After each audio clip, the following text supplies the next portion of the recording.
Hi guys, today I want to share some microphone comparisons for you. Now the two microphones that I really want to compare are going to be the Sennheiser HMD 26 version 2 and the RODE HS1-B. I'll give you my opinion on them, I'll let you listen to what the differences are with each, and then you can determine which one would best suit your needs. Now I'll tell you, the reason why I wanted a head boom type microphone, head worn, right, is because I do screencasts for my clients, and using something like the RE27 when I'm trying to look at the screen and go through a demo became sort of distracting, and it cost me time most often than not.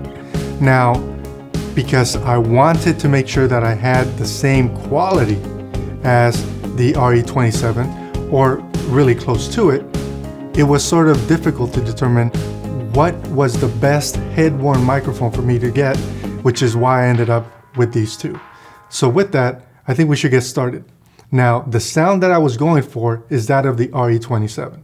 So I'll let you listen to what that sounds like. You're now listening to me on the RE27.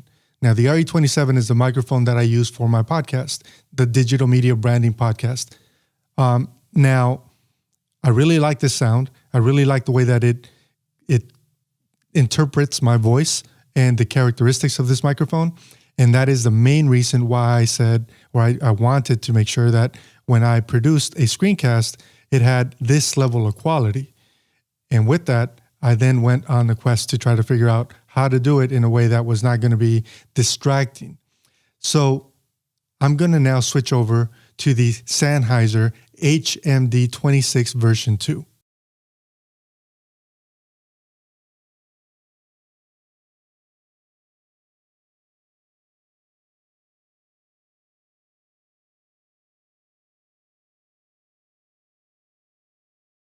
Okay guys, so now you're listening to me on the Sennheiser HMD 26 version 2. It's a dynamic mic.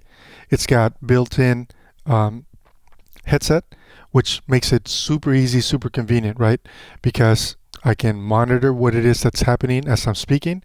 I can then determine if my levels are too high or not high enough, or so on and so forth. Now, I got to tell you, for starters, I really like this headset boom set. This is the broadcast version. It's kind of what you see on TV. But I was really surprised in that if I am capturing directly from my headset into my mixer and then right into my computer, my mixer, even though it has 60 dB of gain, it's not enough to actually drive acceptable levels of sound out of this microphone. So what I ended up having to do is I'm using one of my FET heads so that I get that extra boost, about 20 dB, which then allows me to get enough going into the computer so that I can then record into Audition or whatever else it is that I might be doing. Now, I really like the fact that it's dynamic because it does a really good job at rejecting sound. I really like the fact that I can plug it directly into my mixer and monitor without having to have, another headset on so that I can do the monitoring. And I'll get to that here in a minute, and you guys will see what it is that I mean. And the other thing that I really like is that when I am wearing my glasses, as I often do when I'm working on my computer, it's actually really comfortable with these earpads.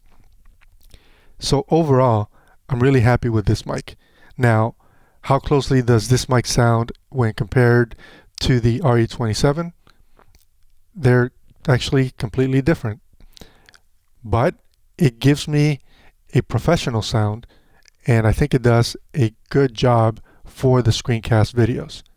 Now, I'm going to switch back over, and I'm going to now put on the RODE HS1-B and let you guys hear the difference.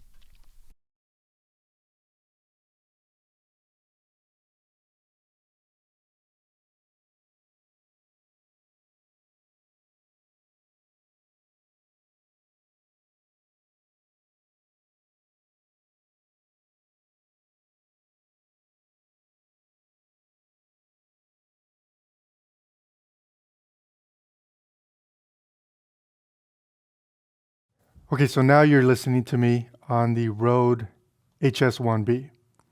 A couple of things about it. First off, it's comfortable to wear. It doesn't really like dig into your ear or anything.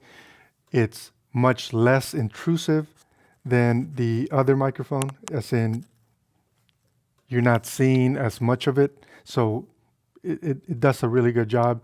Because it doesn't have a monitoring solution, then that means I have to either use some headphones or maybe some even earbuds so that I can then go ahead and monitor my own sounds. What are my challenges with it? Now, there are a couple. First off, this is not a dynamic microphone, which means it will capture a lot more of the, like my chair squeaking or me hitting the keyboard or things like that. The second thing is that it uses the little micron adapter. Now, it's really fragile, I guess is the best way to put it. There are times where if the cable is moved, it will actually stop capturing the audio. So it doesn't really matter how tight or how loose it is. Well, that's not true. It has to be tight, but the tightness itself doesn't affect the reliability behind it, which is one of the reasons why I then opted to try these guys out, the Sennheiser HMD 26 version 2s. And frankly, I think that my choice moving forward, simply because I can do both the monitoring and the recording off of one microphone, one cable. In the end, it's split into two. The XLR goes on one side, the audio jacks go on the other. It's a better option for me because going this route, knowing that it's fragile and not being able to monitor unless I have another cable going through, and then that possibility of maybe not capturing the audio is really not an option for me. So I'm now going to go back to the RE27 because, like I said, I really wanted to try to replicate or get as close as I could to the RE27 because, frankly, it sounds great. It makes my voice sound a lot better than it actually is, I think.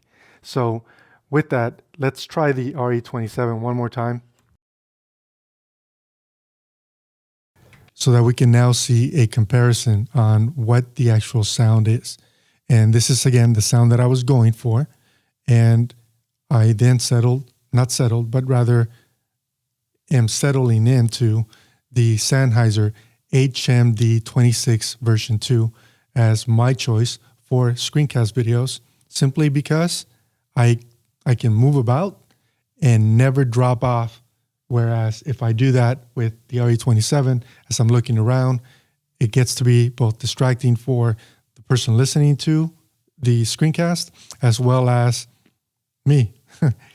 And hopefully you guys enjoyed this and found this useful. If you guys have any comments or suggestions as to how maybe I could have done it better or cheaper, feel free to let me know. You can email me at studio@mediaonq.com. And if you found it useful, please give us a thumbs up, subscribe. Until next time, I'm Carlos Quintero. Thank you for watching.